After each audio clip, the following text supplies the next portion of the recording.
আনা মা তারাকতুহু বাইনার রাজুলি ওয়া ইমরাআতিহি হাত্তা ফাররাকতু, আমি একজন ইমানদার নারী পুরুষের মধ্যে ঝগড়া লাগায়া ওই ঝগড়া বাড়াতে বাড়াতে বাড়াতে বাড়াতে তালাক পর্যন্ত নিয়ে গেছে। নাউজুবিল্লাহ পড়বেন না? শয়তান এবার তার উপর খুশি হয়ে যায়, সব শয়তানগুলোকে ঠেলে ইবলিস এই শয়তানকে কাঁধে তুলে নাচতে শুরু করে দেয়। কারণ মুমিন বান্দার সংসার যদি ভেঙে যায় শয়তান খুশি হয়ে যায়, আর মুমিন বান্দার সংসার টিকে থাকলে খুশি হয়ে যায় কে? এজন্য নীলফামারীর ভাইরা, ঝগড়া করা যাবে না। দাম্পত্য জীবনকে সুখী করতে চাইলে ঝগড়াকে আমরা নো বলে দিব। ঝগড়া অনেক সময় হবে, কিন্তু এটাকে বাড়তে দেয়া যাবে না, এটাকে আমরা স্পেস দিব না, ওইখানে থামায় দিতে হবে। রাজি আছেন তো সবাই? আল্লাহ রাসূল সাল্লাল্লাহু আলাইহি ওয়াসাল্লামের ফ্যামিলিতে ঝগড়া হতো। আম্মা জান আয়েশা রাদিয়াল্লাহু তাআলা আনহার সাথে আল্লাহ রাসূল সাল্লাল্লাহু আলাইহি ওয়াসাল্লামের ঝগড়া হতো, হাদিসে পাওয়া যায়।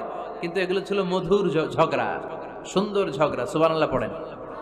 আল্লাহর হাবিব বলেন, ইয়া আয়েশা ইন্নী লা আ'লামু ইযা কুনতি আন্নী রাদিয়া ওয়া ইযা কুনতি আলাইয়া গাদবা। ও আয়েশা, তুমি কখন আমার উপর রেগে থাকো সেটাও আমি বুঝি, আবার কখন খুশি থাকো সেটাও বুঝি। আম্মা জান আয়েশা বললেন, ইয়া রাসূলুল্লাহ, ইয়া হাবিবাল্লাহ, কেমন করে আপনি বুঝেন যে আমি আপনার উপর রেগে আছি, আবার কেমন করে আপনি বুঝেন আমি আপনার উপর সন্তুষ্ট আছি? বিশ্বনবী বললেন, আয়েশা, তুমি যখন আমার উপরে খুশি থাকো, আমার উপর যখন তুমি রাজি থাকো, তখন তুমি দোয়ার সময় এইভাবে দোয়া করো, ওয়া রাব্বি মুহাম্মাদ, মুহাম্মাদের রব, আপনি আমাদের সব গুনাহগুলো মাফ করে দেন। আর যখন তুমি আমার উপর রেগে থাকো, তখন তুমি আমার নামটা মুখ দিয়ে উচ্চারণ করো না। ও আয়েশা, তখন তুমি দোয়ার সময় বলতে থাকো, ওয়া রাব্বি ইব্রাহিম, ইব্রাহিমের রব, আপনি আমাদের সব গুনাহগুলো মাফ করে দেন। যখন তুমি খুশি তখন আমার নামটা মুখে নাও, যখন তুমি আমার উপর রেগে থাকো তখন তুমি আমার নামটা মুখে নিতে চাও না। আম্মা জান আয়েশা বললেন, ইয়া রাসূলুল্লাহ, ইয়া হাবিবাল্লাহ, মা আহজুরু ইল্লা ইসমাক, আমি শুধু আমার মুখ থেকে আপনার নামটারে সরায় রাখি, আমার হৃদয় থেকে কোনোদিন আপনারে সরাতে পারি না। মা আহজুরু ইল্লা ইসমাক, নবী হে, আমি তো শুধু মুখ থেকে আপনার নামটারে বাদ দেই, আমার হৃদয় থেকে তো আপনারে বাদ দিতে পারি না। আমার হৃদয় পুরোটা জুড়ে শুধু আপনি আর আপনি। চিল্লায় পড়েন আল্লাহু আকবার। তার মানে আম্মা জান আয়েশাও আল্লাহ রাসূল সাল্লাল্লাহু আলাইহি ওয়াসাল্লামের উপর রেগে থাকতেন মাঝে মাঝে, বিশ্বনবী মাঝে মাঝে রাগ করতেন।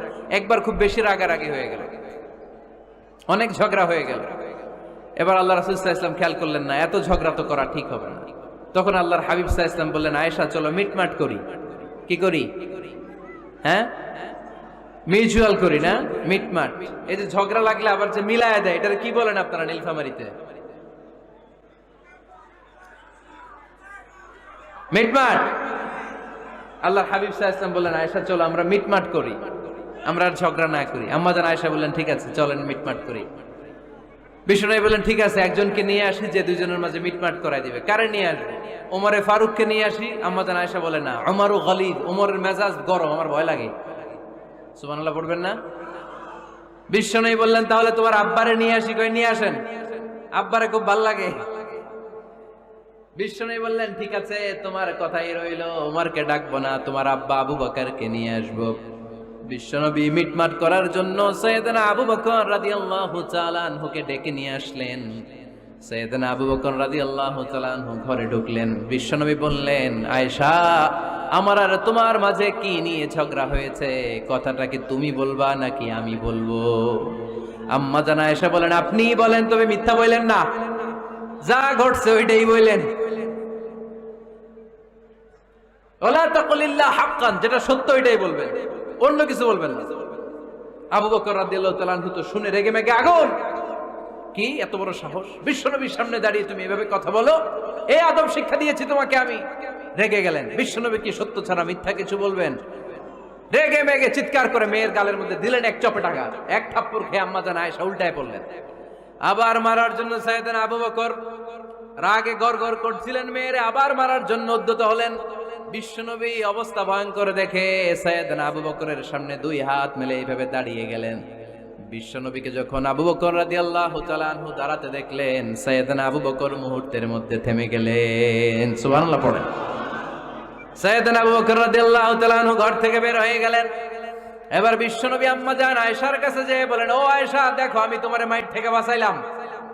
আমি না থাকলে তোমার বাবা তোমারে আসে শেষ করে ফেলতো, ঠিক কি না? আমি বাঁচাইছি তোমারে। ইয়া আয়েশা কাইফা রাআইতিনি আনকাসতুকি মিনার রাজুল, দেখছো আয়েশা কেমনে বাঁচাইলাম তোমারে। আজকে আমি না থাকলে এমন পিট্টি দিতে তোমার বাবা, একেবারে খবর হয়ে যেত। আম্মা জান আয়েশা লজ্জায় পড়ে গেলেন, হেসে দিলেন, বিশ্বনবীও হেসে দিলেন, সুবহানাল্লাহ পড়েন। দুইজনের এই হাসির আওয়াজ ঘরের বাইরে থেকে সাইয়েদনা আবু বকর শুনতে পেলেন। উনি শুনে তো অবাক, কিরে এতক্ষণ তৃতীয় বিশ্বযুদ্ধ, এখন আবার হাসে।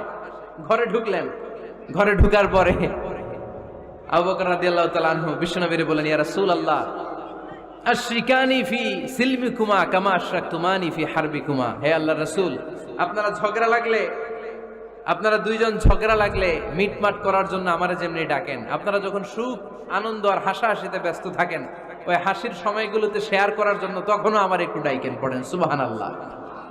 ও নবী, শুধু ঝগড়ার সময় ডাইকেন না, শুধু মিলায়া দেওয়ার জন্য ডাকবেন না।